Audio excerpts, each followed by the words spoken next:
Welcome back everybody to How Fast Will It Go, and today we're dealing with the 1967 Shelby GT500. Now this should be more named the 1500, given it now has 1500 horsepower and 1100 pounds-feet of torque from an 8.9 litre twin supercharged V8 engine. The car itself now weighs 3,352 pounds, has all-wheel drive to help keep all that power in check, and it can only 0 to 60 in 2.312 seconds and 0 to 100 in 4.552 seconds. So we have had some fast classic muscle cars on this series before, with the likes of the Pontiac Firebird and the Chevrolet Nova Super Sport.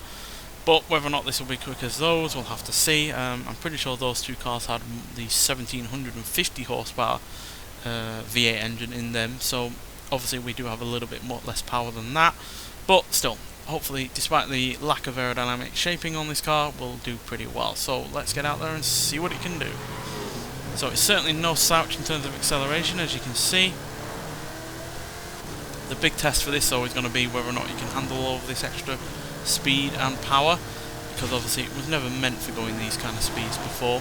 It certainly wasn't meant for dealing with this kind of power, so that can at times obviously play havoc with handling, especially the faster that we go. Not quite sure how the aerodynamics are going to handle all this. It could easily start lifting up at the front, reducing the amount of input that you can put in through the steering. But still, there's 255, which we've gotten to fairly rapidly. Seems to have slowed down a little bit, but there's 260, just about.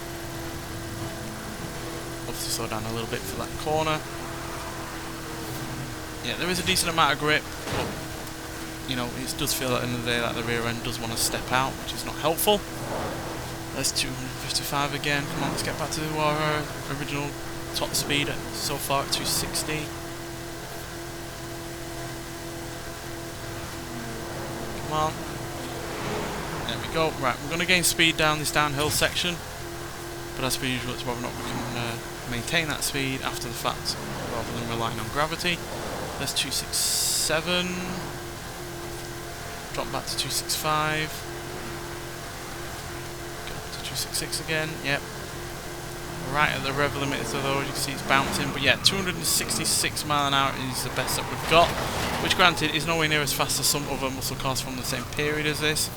Like I said, the Chevy Nova and the Pontiac Firebird were quicker. The Firebird, for instance, got to 271, and I think the Nova got to 274. So yeah, nowhere near as quick as those cars, but 266 mile an hour does mean we match the likes of the Fiat Dino Coupe, the Bentley Turbo R, the Porsche 911 GT3, and a Mercedes-Benz 300 SL Coupe.